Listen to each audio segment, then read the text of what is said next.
Now with our Bible reading today, we come into the book of Exodus proper. Last week we had a sort of introductory day where we talked about the themes that would emerge from Exodus, and today we start in on Exodus chapter 1. And we've also taken a reading from Acts chapter 7. Stephen's long speech before he was stoned to death is quite a significant one, and the more you look at Stephen's speech, the more you discover. And Stephen makes a sort of commentary, an extended commentary on this period of Israel's life. And in that extended commentary, he actually tells us a lot about the meaning of the Exodus. So in Exodus chapter 1, we start off with a list of names, and indeed in the Hebrew Bible, we call Exodus Exodus after the way it has come through Latin into English versions, but in the Hebrew Bible, the name of the second book is called These Are the Names Of.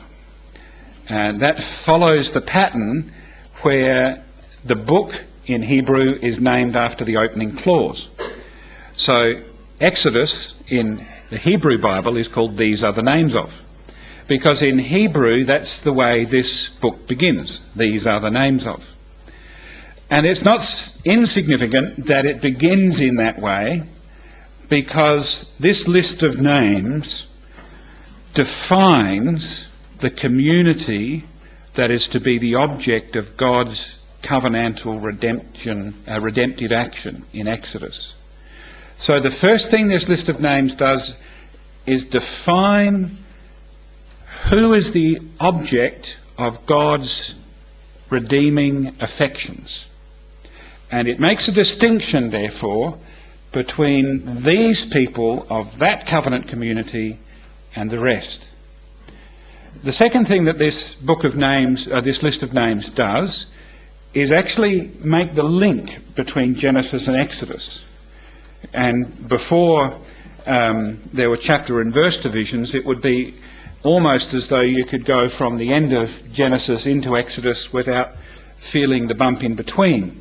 That is, the continuity is so close and the theme is so closely linked by this list of names. So there's a definitional function that happens because of this list of names that stands at the start of the chapter, and a function of continuity because of the names and the relationship to Genesis. But also this chapter, as you move through the rest of the chapter, takes us to the context in which this defined community and this continuous community, it takes us into the context in which they found themselves. So we want to look at those things this morning: the defined group, the continuity with what had gone before in Genesis, and then sometime on the context of the situation in which they now found themselves and why it's important for us. One thing to be noted, and perhaps I wouldn't want to build too much on it, but it is possible to make this observation, that in Genesis chapter 1 and 2, there is perhaps not an overemphasis, but a very clear emphasis, certainly not an overemphasis, but a clear emphasis on the role of various godly women in Israel and amongst Pharaoh's household, not least his daughter. It's very interesting that someone should be raised up who was not part of that covenant community to serve God's purposes by caring for Moses. And this is one of the themes that we saw last week. While we sometimes look at the great movements of God in signs and wonders, and we think when they're happening, God's really on the move, that's a very wrong way to read the Scriptures. In the quiet, unspoken events of God's providential ordering of things, he is as much on the move as he is when he's working those signs and wonders to deliver his people. And without building too much on that emphasis in Exodus chapters 1 and 2, it may be possible that there is in that emphasis a redressing of what happened in Genesis chapter 3, where the woman of the covenant was seen to be listening to the voice of the serpent, And here the women of the covenant are shown to be, or the women of the covenant are listening to the voice of God. They fear God before they fear Pharaoh. So with those introductory things, let's go into this defined group. Now these are the names of the sons of Israel who came to Egypt with Jacob. They came each one with his household, and then there's a list of them, and we're told that there are 70 persons in all. And this list is then expanded by a very emphatic verse in verse 7. But the sons of Israel, in my translation it goes this way, were fruitful and increased greatly and multiplied and became exceedingly mighty, so that the land was filled with them. Now there's a repetition that's going on there, and after reading verse 7 you'd have to conclude that Israel had increased from 70 persons to a multitude. And there's a direct thematic connection, firstly with the covenant with Abraham, because in Genesis chapter 15 Abraham had been told to go out and look at the stars and number them if you're able to, so shall your descendants be. And he was also told that those descendants would serve as slaves in a country that was not their own, but after 400 years, when the iniquity of the Amorites was complete, God would bring them out of that country and lead them to the country that he had promised to Abraham. And in that coming in, that exodus from the one country and the entrance into the new country would be the fulfillment of God's covenant promises. And so as this list is defined as the covenant community who are directly descendant from Abraham, Isaac and Jacob, so also the covenant promise to Abraham is emphasised, that they increased mightily. And indeed in chapter 1 verse 7 there's a word which is used only one other time, so the commentators tell us, only one other time in the Old Testament. If you have a look, but the sons of Israel were fruitful and increased greatly, literally that is, they swarmed over the land. They swarmed like a swarm of bees or a swarm of locusts or a swarm of insects. And the only other place, so the commentators tell us, where that's used in the Old Testament of human beings is in Genesis chapter 9, after Noah and his descendants come out of the ark, and they are told to be fruitful and multiply and to fill the earth, but the word there is to swarm across the earth, to actually repopulate a depopulated area, to fill it chock full. And so this word here is intensifying the fact, not just that this is a fulfillment of the promise that God made to Abraham in his covenant, that he would have descendants as great in number as the stars in heaven, but also that this is a fulfillment of the promise that was made to Adam and Eve, that they would be blessed, and through that blessing they would increase and multiply and fill the earth.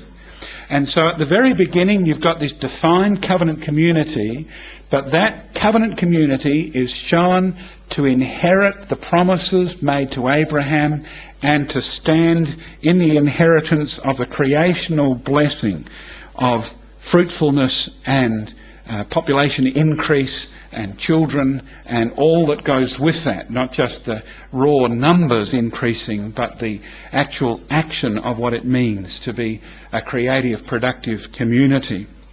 So you've got this defined community, but there are elements of continuity, as we've seen already with Abraham and Isaac and Jacob, and already with the promise made to Adam in Genesis chapter 1. But that continuity is quite remarkable because they had been in Egypt for 400 years, or in Exodus chapter 12 we read, in fact, it's 430 years. Now, I don't know what you were doing 430 years ago. It's a long time ago in history, isn't it? What was happening 430 years ago? And For 430 years, this people recognised who they were. Now, it comes very clear as the Exodus story unfolds, and particularly as you read the chapters, the books that relate to Exodus, Leviticus, Numbers, Deuteronomy. It becomes very clear that the immersion of God's covenant community in the culture of Egypt had affected them deeply. In many ways, they thought and acted like Egypt was their home. They wanted to go back there very often, didn't they? And when in Exodus chapter 32 they made the image of the golden calf and worshipped and said, "These are the lords who brought you up out of Egypt," all of that worship and the way they go about it has very close affinities with what they saw in Egypt. And in Joshua chapter 24, you hear of Joshua speaking to them before they enter the land, and he says to them, "Put away the foreign gods which your fathers served beyond the river," that is the Euphrates, "and in Egypt." So it's pretty clear, isn't it, that all the way through their history, this covenant community was deeply influenced by, and in some sense impregnated by, the worship and mores and thought forms of Egypt, and they longed for Egypt as they longed for home. How often do we find them later in Exodus, after the Passover is finished, just through the Red Sea, and you get into the account of the murmurings and complainings. And who are you to have brought us out here to die? And wouldn't we be better? And let us go back, and so on. But that 430-year period, despite all of that sort of cultural immersion which took place, is quite remarkable for the fact that they never lost, finally, at their core, at their very heart, they never lost who they were. Nor did they lose the promises. Do you remember we said that Stephen's speech in Acts chapter 7 sort of makes a commentary on this period of Israel's history? And Stephen makes the point that when Moses killed the Egyptian man, when he was a 40-year-old young princeling, when he killed him, he thought, says Stephen, that that was going to be the means by which he would be delivering his people.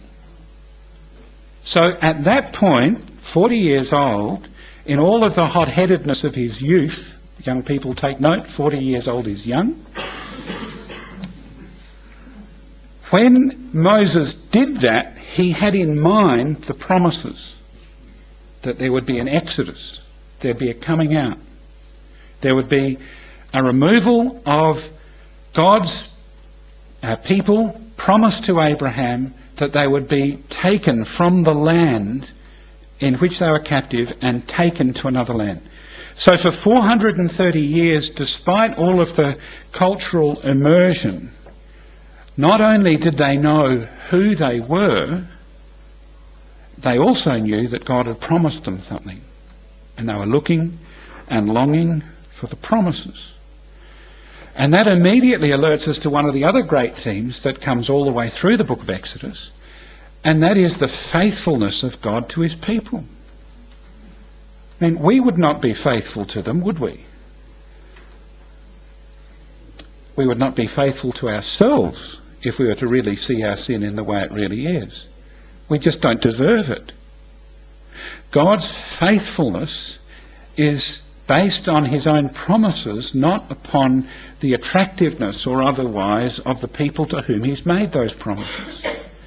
And not as an aside, but as an exhortation, I think that gives us what we've just been saying about the identity of God's people and them looking for the fulfilment of the promises, and the fact that God's faithful to those people despite these 430 years of cultural immersion in Egypt.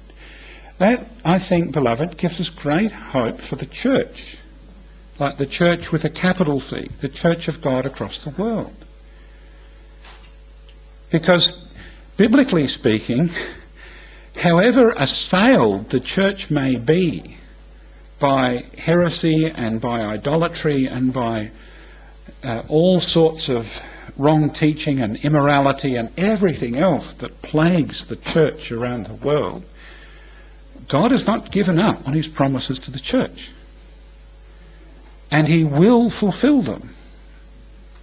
And somehow, even as the culture of the world makes its impact on the church, somehow underneath all of those terrible overlays that the culture brings upon God's people, the church still somehow knows that it doesn't belong to the world, even though for a time it seems to walk more in step with the world than it does in step with the Spirit.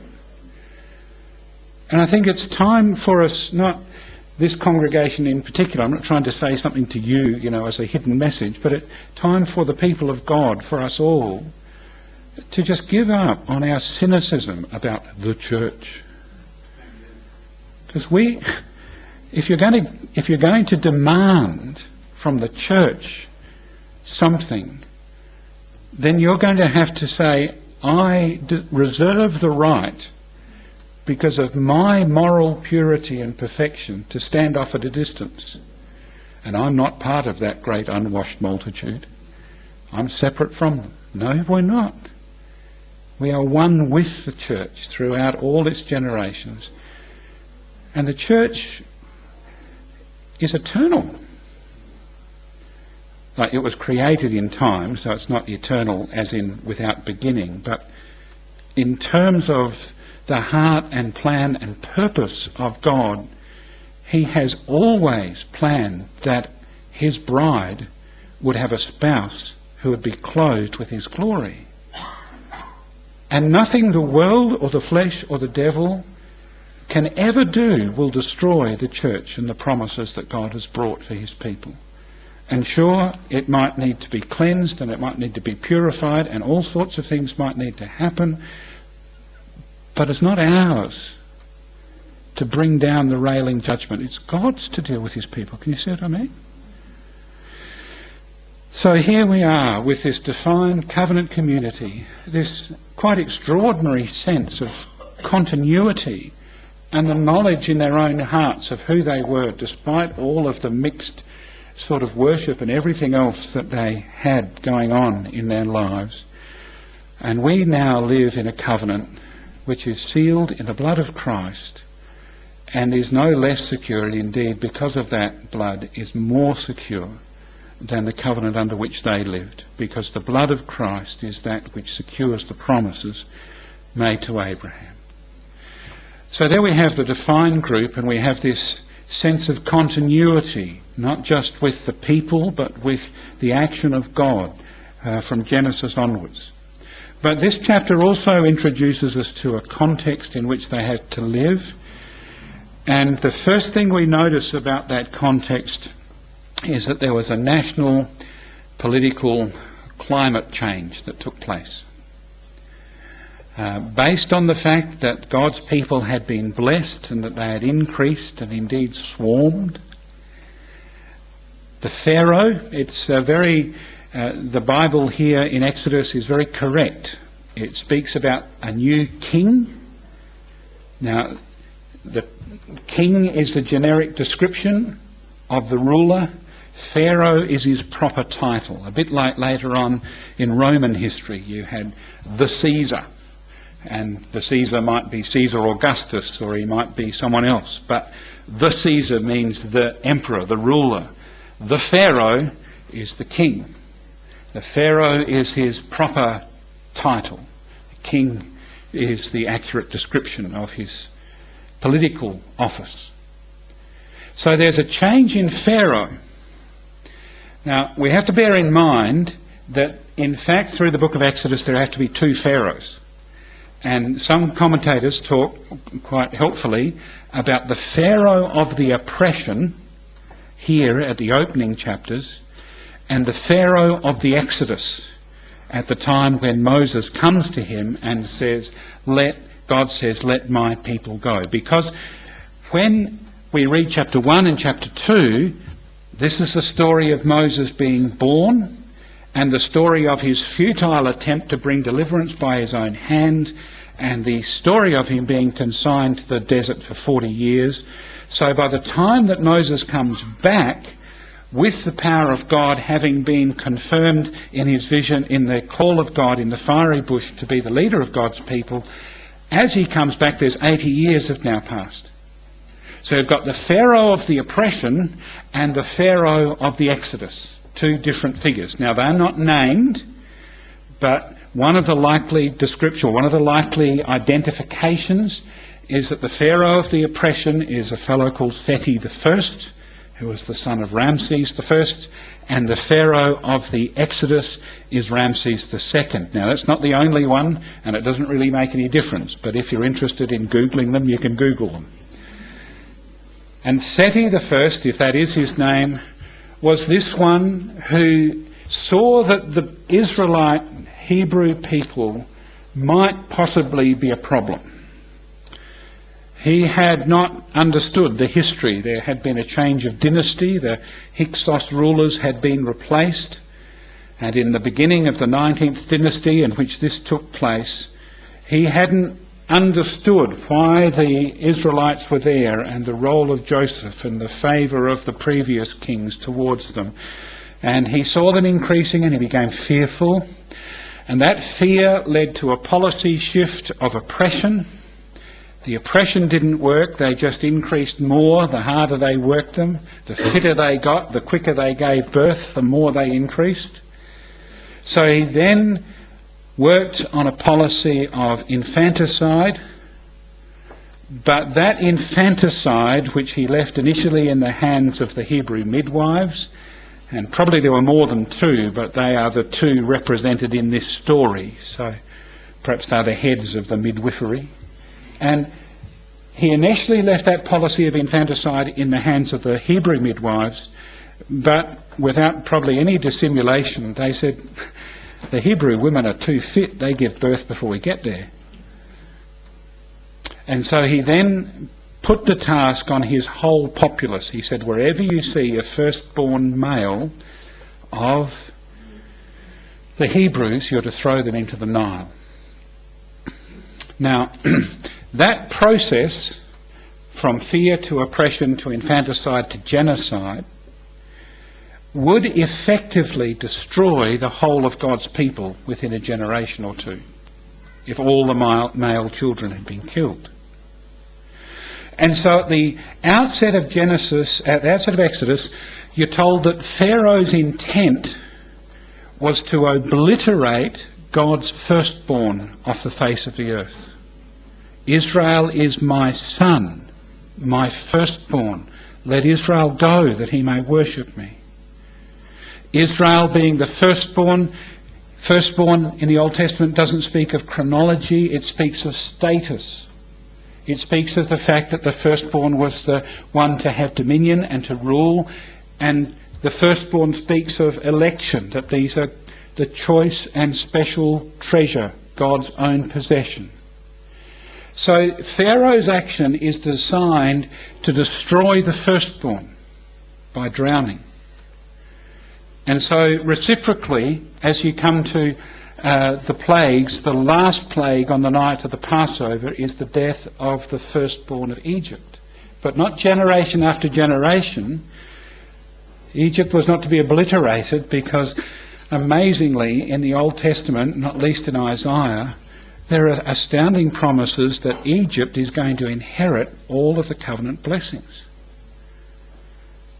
So it was not a complete genocidal destruction, but there was a reciprocity between the genocidal intent of Pharaoh to destroy all of the firstborn so that the nation would be obliterated, and the judgment that came upon Egypt with the death of the firstborn for one generation. And there's also a reciprocity in the fact that the Pharaoh decided that the best way to kill them was to drown them, and the army of Pharaoh finally meets its fate under the waters of the sea, drowned. Now, we can't understand Exodus, well, we can understand Exodus, I think, but we can't really understand the context of Exodus without understanding something of the role of Pharaoh. And here, there is nothing in our experience and nothing in modern history that equates with the nation of Egypt and the role of Pharaoh in that nation. Because the religion of Egypt and the spirituality of Egypt was entirely polytheistic. Rivers could be worshipped, rocks could be worshipped, trees could be worshipped, forces of nature could be worshipped, animals could be worshipped, but all of those were representations of spiritual entities and gods behind those forces. But there is only one God who is incarnate in the midst of all of that polytheism. There were many gods and many lords, but only one incarnate God, who is Pharaoh. Pharaoh was the head of the whole religio, political, magico, mysterious, spiritual system that was Egypt. We just have to remove from our thought anything that would put secular government and religious worship in two separate baskets, the separation of powers on which Western governments base their constitutions. There is no such thing. Pharaoh is the king. Pharaoh is an incarnate God. Pharaoh is the head of the religious system of Egypt. All of the gods of Egypt owe allegiance to Pharaoh, and Pharaoh is the one through whom that netherworld, that unseen world, he's the one through whom that comes to be in the seen world. So that, for example, one of the tasks of Pharaoh, now depending on which dynasty you're talking about, sorry for the history lesson, it's trying to give us the context. Depending on which dynasty you're talking about, Pharaoh could be the incarnation of the sun god, Ra. And some people say Pharaoh. It probably doesn't mean that. It probably means the great house, the one under whom the whole of Egypt shelters and through whom everyone is established into a household. So Pharaoh, in some instances, was the son of the sun god. In other instances, he was the incarnation of Horus, who was the son of Osiris, who was the great god of the underworld. In other dynasties, he was the incarnate son of Amun. It doesn't really matter. The point is that Pharaoh was God in the flesh. And everything that Pharaoh did was divine. And all of his decrees, though they be regal decrees that have political ends, they were divine decrees. And the whole system of worship in Egypt hinged on Pharaoh. So the oppression of Israel by Pharaoh is not just a political oppression, it's a spiritual bondage. So, as we said last week, in Exodus 12:12, the great statement that God makes is, I delivered you from the gods of Egypt.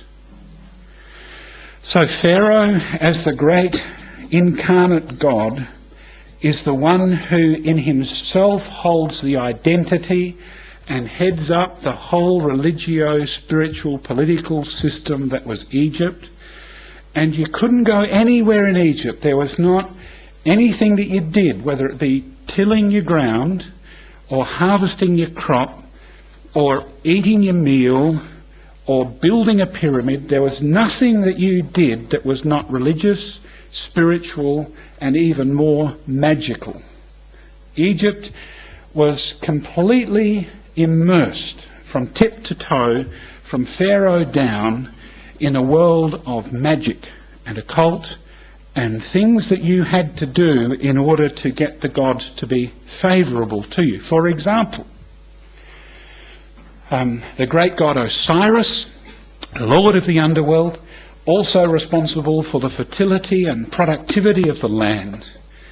The Nile was his special river. Now the Nile was also a god called Hapi. So the god is the river is the god. When you put your children into the Nile, the text doesn't tell us, but in effect you're giving them to the god. Because one of the tasks of Pharaoh was to inculcate the favour of the god of the Nile, who lived under the authority of Osiris, the lord of the underworld, because unless Pharaoh did that, the Nile would not flood and the fertility and richness of Egypt would not happen. There was no other way in which they could maintain their national security. So the Nile was Pharaoh's responsibility, and so you see a plague on the Nile is a strike against Pharaoh's power. And so as you come to see later on in the plagues of Egypt in various ways, each one of them somehow or other touches one or other of the gods of Egypt and shows that this unknown God, this shepherd God of this slave people, is in fact true God of heaven and earth. So you've got a national and political climate change, which is the first context.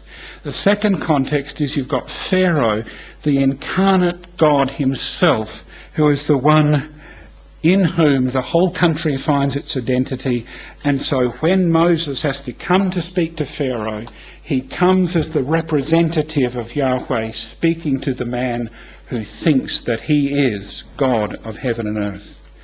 And you've got a whole culture immersed in magic, in imagery, in religious, spiritual, idolatrous, polytheistic practice. Utterly inseparable. And you have a Nile, a river, the river of Egypt. And in some senses, though the text does not tell us directly, the implication may be that the drowning of the boys in the Nile is the way in which the gods of the Nile will be pleased. And so the reciprocal death of the firstborn and the reciprocal drowning of Egypt actually is God's judgment on those gods of Egypt. So that tells us the story, sets us in the context. In that picture you have these midwives, perhaps two particularly significant in the story and the birth of Moses, perhaps two who operate, so to speak, as the head of the midwives. And these midwives fear God. They fear God more than they fear Pharaoh, and they obey the word of God. It's an Old Testament indication of the principle that Peter enunciated: we must obey God rather than man. And in that obedience to God, as they entrust themselves to God's care, so we see the deliverance of God being brought out or brought forth through Moses finally in chapter 2. Now, there's something I think that we need to recognise in all of this, which takes us close to our close and close to the particular relevance for all of this for us. Last week I said that really the Exodus is a story of resurrection. Remember, Jesus, after his resurrection, spoke to the disciples, and he took them through all of the law of Moses and the Psalms and the prophets, and he taught about the things concerning himself in all of the scriptures. And if you look through all of the scriptures directly, chapter and verse, you hardly find anything about resurrection directly. You know, there's something in Job: I will stand in the earth in my flesh on the last day, and I will see my Redeemer. It's there. But if you look at the whole history of Israel and the history of God's covenant dealings with Israel, their whole story is resurrection. Resurrection from the impossibility of being a nation that no man can number. Resurrection from the impossibility of having a dead womb and a man whose body was as good as dead when he contemplated it and thought, how can this be? Remember Sarai, as she was then, giggled behind the tent flap, which is why Isaac was called Isaac, which means laughter. The resurrection is the bringing out of God's Son from the utter impossibility of their self-deliverance reviving their people, his people, from the death of their spiritual impotence. The whole history of Israel is a story of resurrection. And not least, is the Exodus the story of the resurrection. Given the context that we've just explained, and the role of Pharaoh, and the policies he has enacted, and the weakness politically and militarily of Israel, and their divided affections in their hearts as a nation between the gods of Egypt and Yahweh, given all of that, it would be utterly impossible for them to deliver themselves. They couldn't just rise up one day and say, well, we'll march out of Egypt, thank you very much. There had to be a deliverance that came to them. There had to be a work of God directly. There had to be a sort of a work of resurrection power that brought them out of their dead and torpid and impotent and helpless state and actually promised or delivered what God had promised.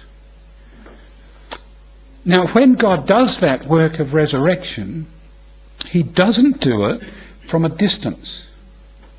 He doesn't say to Moses or to Israel or to you or to me, he doesn't say, here's a set of principles, you operate those principles and you could be able to resurrect yourself. He himself actually comes. And he comes here in the Old Testament account of the Exodus. He comes to Moses. And he comes in Moses and Aaron to Pharaoh.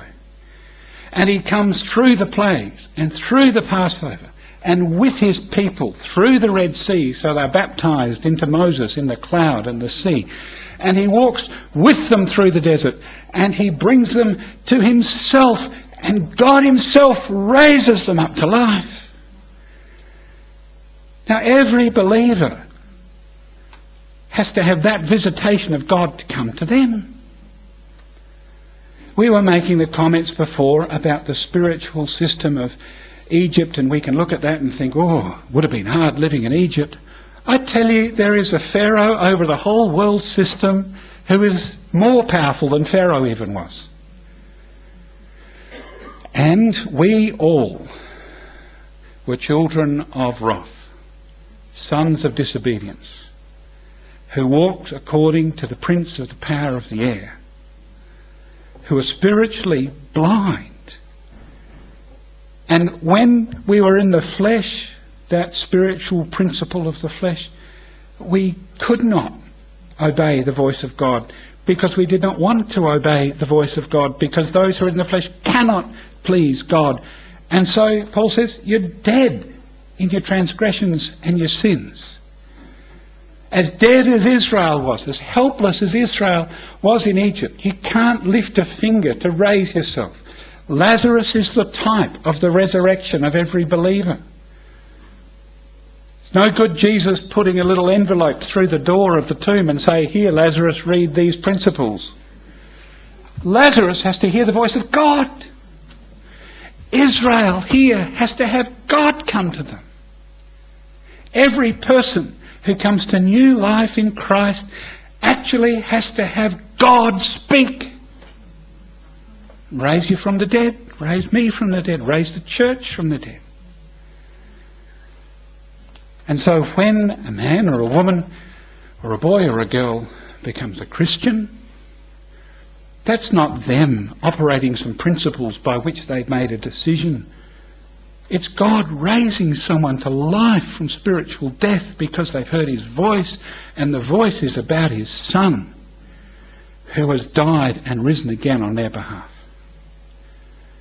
Now, you might be listening to this morning and say, well, I don't know that I've ever had that visitation. I don't know that God has ever spoken to me. I don't know that God has ever spoken to me about being raised from the dead.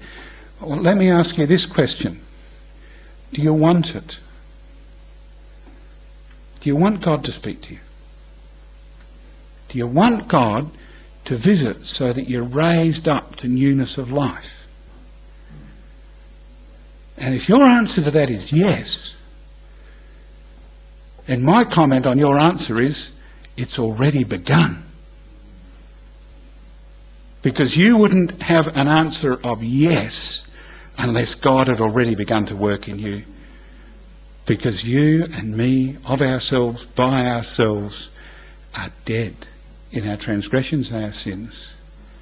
We do not look to do the will of God. We do not desire to do the will of God. We do not want to do the will of God. We do not want to hear his word.